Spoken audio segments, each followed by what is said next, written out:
Tonight's bedtime story is called Prairie, Vagrants, and I did do a little cursory research, which consisted of asking my brother a few basic questions about helicopters. So if there are some inaccuracies that you hear, just make sure you assign him a little bit of the blame too. Let's begin. Norman Cadicker landed his helicopter on a flat patch of wild grass next to a dark stream. The landing was not smooth. After the rotors slowed to a stop, he turned to Ward and Hunter Biltings and said, "Let's get out and walk around a little, huh?" "Sounds good," said Ward. "Maybe we can chat a little." He gave Norman a sly look. In the back seat, Ward's bulky 19-year-old son Hunter sighed through his nose. Ward hadn't done the best job of keeping in touch with Norman over the years, but when he'd called Norman and told him that he and Hunter had driven out west for a funeral and that they'd be passing through Norman's neck of the woods in the drive back to Multi-Oak, Norman had been thrilled to offer them a place to stay for the night. Not having a son of his own, he'd also been thrilled at Ward's request that he offer Hunter a little sage advice if the opportunity arose. The men exited the helicopter and stretched their legs, taking deep breaths of the prairie air as birds hidden in the reeds along the stream sang out their strange calls. The helicopter was the only unnatural thing in sight. Everything else was rolling hills, clusters of trees, and untamed brush hiding all kinds of secretive wildlife. "Can you believe it, Hunter?" asked Ward, clapping his son on his broad back. "After all that flying around, we're still on Mr. Cadicker's land. Impressive, huh?" "Well, we circled back," said Norman. "We weren't over my land the whole time." He pushed his stylish glasses up higher on the bridge of his blunt nose. "Still," said Ward, "how many acres do you have, Norman?" "A few hundred," said Norman. "I like to have some room to stretch out." "Hear that, Hunter?" asked Ward. "A few hundred acres." Hunter nodded. I heard. That means nothing to me. I don't know how big an acre is." Ward looked at Norman for help, but Norman didn't take the hint, and simply smiled the smile of a man who knows how much land he owns and knows it to be substantial. "An acre's a good-sized chunk," said Ward. "I don't know the exact dimensions." Before Hunter could make the cutting remark that Ward saw forming inside of him, Norman said, "So, Hunter, how's life? 1 year of college under your belt? You got big plans for the summer?" "Nope," said Hunter. "What are you going to do with the time off?" "Sit around," said Hunter. Norman laughed. "He isn't kidding," said Ward with a pained expression. "He really is planning on doing nothing all summer long." "Maybe longer," said Hunter. Norman laughed again, but with more discomfort this time. "You're not going to help out your dad with his roofing business? You can't just do nothing, right?" "Why not?" asked Hunter. "See," said Ward, "just like I told you, Norman." "Hunter, listen," said Norman. "I've been successful. I've got all this land, I've got this helicopter, and I've gotten to the point in my life where I can afford to spend a good deal of time sitting around if I want. But I never would have gotten to this point if I'd just sat around when I was in my 20s. Hunter said nothing. He watched the stream with distant eyes, his mouth hanging slightly open. Ward could tell he was tuning Norman out. Ward had hoped that Norman's wealth would impress Hunter enough to make him listen to Norman's advice, but Hunter appeared as unaffected by the helicopter ride and discussions about land ownership as he was with the sensible vehicles, modest home, and payments for his college tuition that Ward's hard work had produced. "You probably own some pretty cool cars," said Ward, "right, Norman?" "Well, I could if I wanted to," said Norman. "It's not like they're out of my price range. That's what's great about success, though. When you're successful, you can buy a helicopter and land if that's what you want, or you can buy, well, what are you into, Hunter?" Hunter blinked and looked at Norman and his father. "Helicopters and land, of course. What else is there?" Ward gave Norman an apologetic look and said, "Maybe we should just head back to the house." Ward climbed into the back seat of the helicopter, thinking that maybe letting Hunter sit in the front seat next to Norman would somehow get through to him in a way that sitting in the back clearly hadn't. Ward looked out the window at the peaceful landscape. He didn't care for it.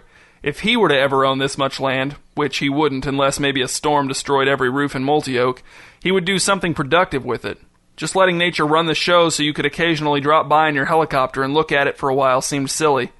"Oh no," said Norman from the pilot's seat, "nothing's working." "What?" "Nothing's working," said Norman, flipping switches up and down. "There's no power. None at all." "What do you mean?" asked Ward. "No power?" "I don't know what's wrong," said Norman, "but this helicopter isn't going anywhere." He pulled his cell phone out of his pocket. "Great. Do either of you have reception? I never get any out here." Neither Ward nor Hunter had any reception.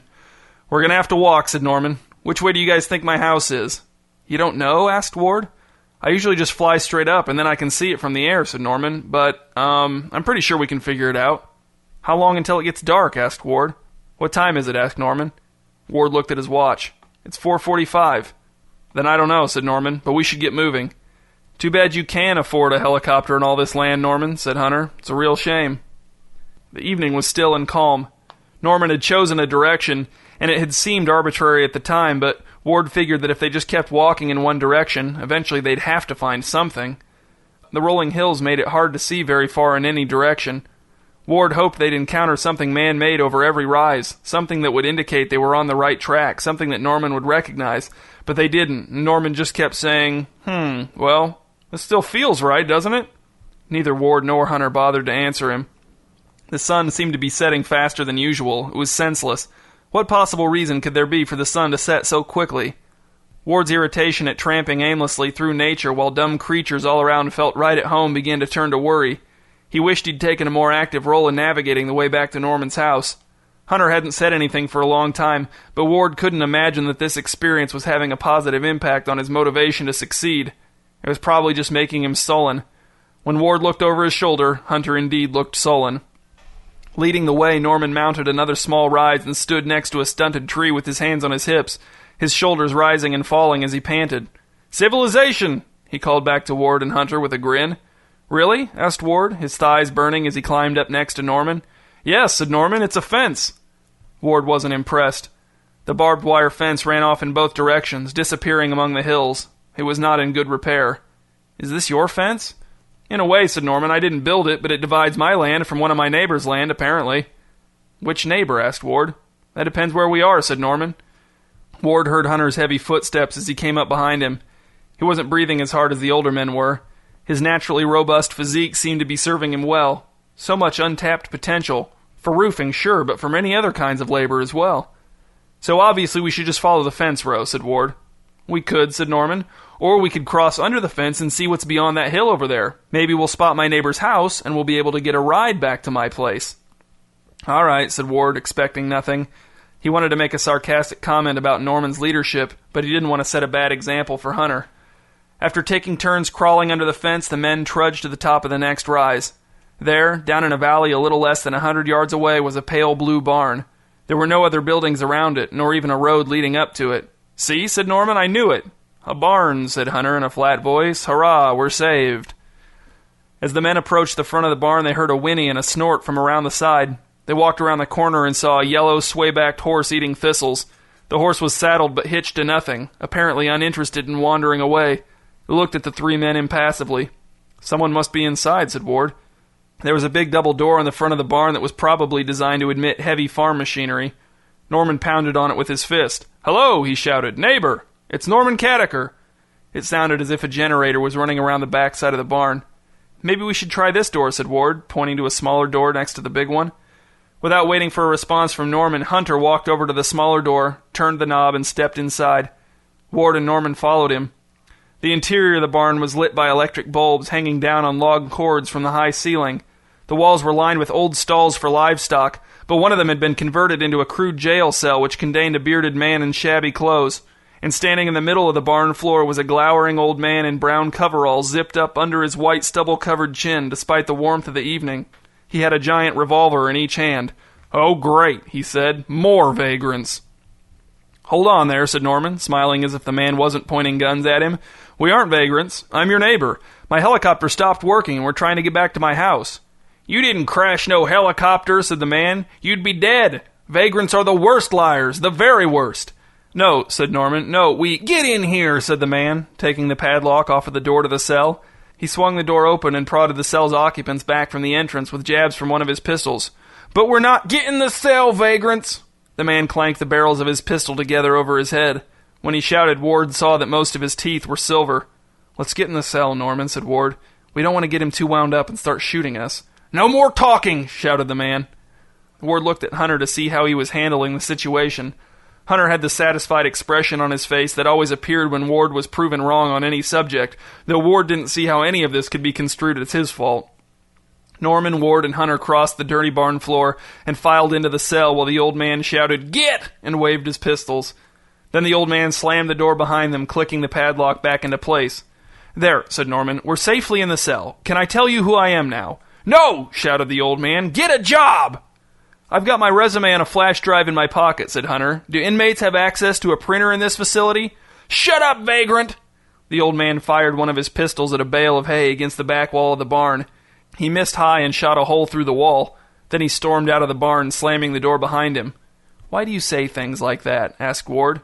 "He's not going to shoot anybody," said Hunter, leaning against the bars. "He might," said the other man in the cell, speaking for the first time. "I just do whatever he says." He was short and wiry, and up close Ward saw that his beard emitted puffs of dust every time he exhaled. "Who are you?" asked Norman. "I'm Holt," said the man. "I'm the original vagrant." "What do you mean?" asked Ward. "Lincoln, the crazy old man who just left, found me sleeping on his land one day about 6 months ago and took me captive at gunpoint. He kept me locked in his basement for a while, but after about a month he transferred me to this cell, which I gather he spent that first month making." "You've been his prisoner for 5 months?" asked Ward. "Indeed I have," said Holt, "and his hatred for vagrants grows every time he looks at me." Hunter started snickering. Ward turned to face him. "Why are you laughing? We could be in real danger." "I know," said Hunter, still chuckling. "Here we are, all in the same boat. Norman's a super successful retired businessman. You've been gainfully employed for over 20 consecutive years. I want to lay around all summer, and this guy's a real self-proclaimed vagrant, and none of it matters. Norman's neighbor doesn't even know him. We're all in the same tiny homemade cell in the middle of nowhere waiting for a complete nut job to decide if he should shoot us or not." "That's all fine," said Ward, "but these are not typical circumstances, and you know it. 99% of the time, having a job makes your life better. It's like when someone dies in a car wreck because they're wearing a seatbelt. It's ridiculous to use that one example to justify never wearing a seatbelt." "I never wear a seatbelt," said Hunter. "Me neither," said Holt, "although I haven't been in a car for 14 years. Norman stared out at the empty barn through the bars and shook his head slowly.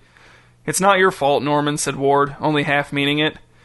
"You were right to ignore my advice, Hunter," said Norman, closing his eyes and resting his forehead against the bars. "You're right to disrespect me. I never worked hard. I didn't earn anything. My business partner did everything, and I just reaped the rewards. I never should have let your dad talk me into giving you advice." "Don't worry about it," said Hunter, resting his hand on Norman's back. "I wouldn't have listened to you even if you were the hardest worker who ever lived." "Hunter," said Ward, "when we get home, you're getting a job. I don't care if you roof with me or do something else, but if you don't get a job, you're paying for college on your own." The shock on Hunter's face was gratifying even if Ward didn't mean what he said, which he probably didn't, unless Hunter kept pushing him. "I can't pay for my own college," said Hunter. "You can take out loans," said Ward, "or get a job." "But I'm your son," said Hunter, visibly shaken. "Then toughen up and get a job," shouted Ward. "You sound like Lincoln, pal," said Holt, struggling to scratch a spot in the middle of his back. "He's always screaming at me about getting a job." The smaller barn door banged open on cue, and Lincoln strode in with his pistols hanging in holsters on his belt and a gray metal folding chair in his hand. "All right, vagrants," he shouted, setting up the chair so it faced the cell from 10 feet away. "You'd better listen good." He plopped down in his chair, seething with righteous anger at the mere sight of what he assumed to be 4 jobless men. "This is the evening motivational tirade," said Holt under his breath. "We get 2 per day, 1 to wake us up, 1 before lights out." "A man that won't work is good for one thing," shouted Lincoln, crossing his legs in a feminine way that Ward found startling. "You know what that thing is? Nothing." "We're not vagrants," said Norman. "We're productive members of society." "Prove it!" shouted Lincoln. "Look at how I'm dressed," said Norman, a hysterical note in his voice. "I have money." "Any vagrant can sneak into a working man's home and steal clothes and money," said Lincoln. "That's one of a vagrant's favorite things to do." "Sir," said Ward, reaching into his back pocket and pulling out his wallet, "I'm not a vagrant. I own a roofing company. Here's my business card." He flipped it through the bars and it fluttered to the floor near Lincoln's feet. "See, that's my name on the card. Here, check it against my driver's license." He held his license through the bars and Lincoln took it, holding it up next to the business card. "And that's me in the picture on the license. You can tell." Lincoln looked from the business card to the driver's license to Ward's face and back again. "Well," he finally said, "seems I owe you an apology, sir. Roofing, that's hard work, and I don't envy a man who owns his own business. That man's work is never done."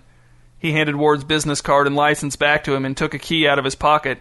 "Can you vouch for your friends?" "They're vagrants," said Ward, "but I'll work on them." "Lock them up if need be," said Lincoln as he opened the cell door. "I've found that to be a satisfying approach."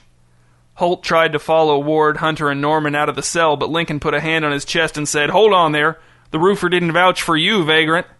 "Actually," said Ward, "I hired him while you were gone. He's got a job now." Holt made a face. "I don't know what you're trying to pull, buddy, but I'm not working for you or anybody. Jobs are for suckers." Lincoln slammed the cell door in Holt's face. "In that case, you're staying put." "I tried," said Ward, and he, Norman, Hunter, and Lincoln walked out of the barn and into a windy prairie night. Lincoln shut the lights off on the way out. "I can't give you no ride," said Lincoln, "but I can tell you that your house is a couple miles straight that way." He He pointed out over the hills and brush with one of his revolvers, the barrel gleaming in the moonlight. After the men had hiked for a while and Lincoln and his barn were well out of sight, Hunter said, "We're going to call the police, aren't we, Dad? To rescue Holt?" "You've got bigger concerns," said Ward, "like what job you're going to get so you don't have to pay for your college education by yourself." Hunter's face fell, his shoulders sagging. "I was hoping you forgot." "Listen, guys," said Norman, "I feel bad. I brought all this on us by not keeping up on my helicopter maintenance, not knowing my own land, not knowing my neighbors. Ward, I want to finance Hunter's college education whether he gets a job this summer or not. Postgraduate studies, too." Hunter heaved a sigh of relief, but Ward said, "Not a chance, Norman. No offense, but there's no price I wouldn't pay to keep Hunter from turning into you." A quail burst out of a bush as Ward walked past, beating its wings and diving out of sight behind a low hill. Surrounded by a dark, wild prairie, it was impossible to tell who was a worker and who was not, but Ward knew that the distinction mattered. It always mattered, and he would make Hunter understand that, whether helped or hindered by successful men.